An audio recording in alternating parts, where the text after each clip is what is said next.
Makakalaban po ni Pinay tennis star Alex Ayala ang Ukrainian na si Alexandra Oleinikova sa Strasbourg Open doon sa Pransya. Ito ang ikalimang torneo ni Ayala ngayon pong clay season at huli bago po ang French Open. Umangat sa main draw si Ayala matapos nga pong umatras ng top seed at world number 9 na si Victoria Mboko. Papasok si Ayala bilang rank 42 sa buong mundo. Number 68 naman si Oleinikova. Pareho nilang hinahanap ang kanila pong kauna-unahang WTA Tour Singles title.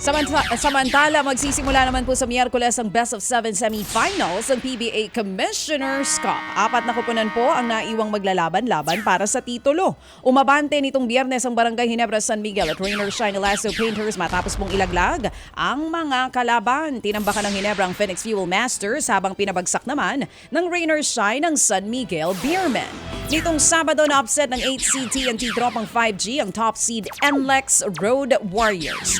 Habang nakalusot ang Meralco Bolts sa Magnolia Hotshots sa Inari Center nga po sa Antipolo, gaganapin ang Game 1 ng dalawang semi-final series. Ayan na po, no? So, ang maglalaban-laban dito po ay Ginebra kontra Rain or Shine. Go Coach Yeng, ha? Galing ng Ginebra. Ang galing din ng Rain or Shine, ha?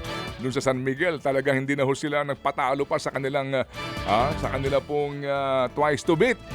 Habang doon po naman sa laban ng NLEX at ng TNT ay twice to beat, twice beaten naman talaga. Well, anyway, ganun talaga.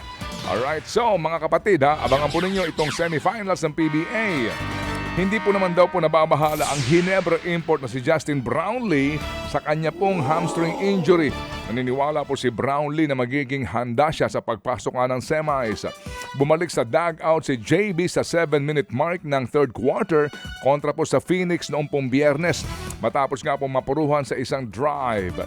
Hindi na po siya ulit ipinasok sa laro pero bumalik siya sa bench matapos nga pong malapatan ng paunang lunas. Gagawin po naman daw ni Brownlee ang lahat para maging 100% ang kanyang kondisyon sa semis.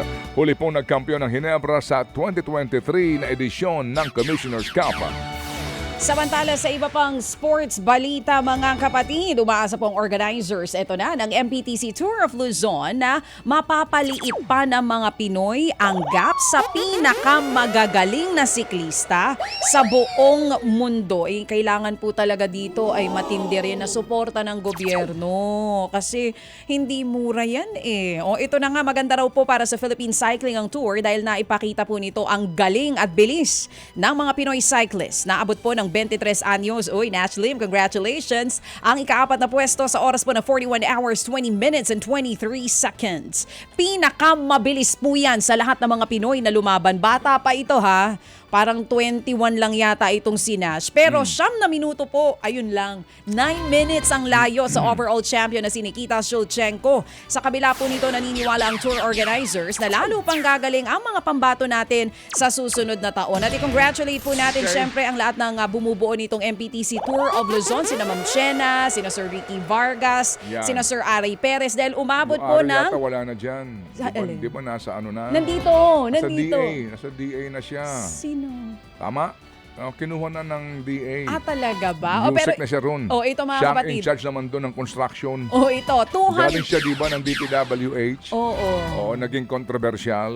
Yun. Pagkatapos. Anyway, sige, tapusin mo na yan. Umabot nga po ng 204.2 million views ang MPTC 2026 Tour of Luzon. Mga kapatid, patuloy po kayong tumutok sa 105.9 True FM para sa totoong balita, impormasyon, music and entertainment. Mag-subscribe sa aming YouTube channel at podcast at sundan nyo kami sa Facebook, Instagram, X at TikTok sa True Network PH. Bisitahin din po ang aming official website, truefm.ph. At panoorin din kami sa True TV Signal, Channel 19. Kami po ang 105.9 True FM.